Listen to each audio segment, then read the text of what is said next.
Բարև տղա ջան, Ղարաբաղցի ես։ Չէ, Շահումյանց։ Լավ, բա ինչի ես եկել, ինչ է անունդ։ Իմ անունը Դավիթ է, ես էլ եմ ուզում պարապեմ։ Կարամ պարապեմ։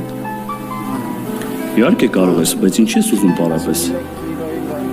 Ուզում եմ, որ սաղին թակեմ։ Դավիթ ջան, կարատեն նրա համար չի, որ բոլորին ծեծես, այլ պետքա պարապես ուժեղանաս, որ թույլերին պաշտպանես։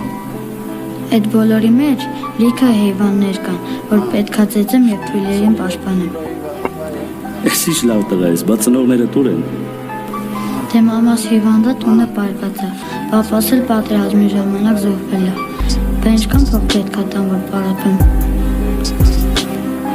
Քեզ ոչինչ պետք չի վճարես, քո պապան արդեն վճարել է իր կյանքով, դու կգաս կմարզվես։ Պրոստե սպային որոններ ծաղկած գարուն, պրոստե եղանակից թե սիրում են թափելարուն, կապ չունի որ անկյունից քո գլխում եք թափարում, քո կարծիքը պայի քեզ ես սենց եմ ճիշտ համարում։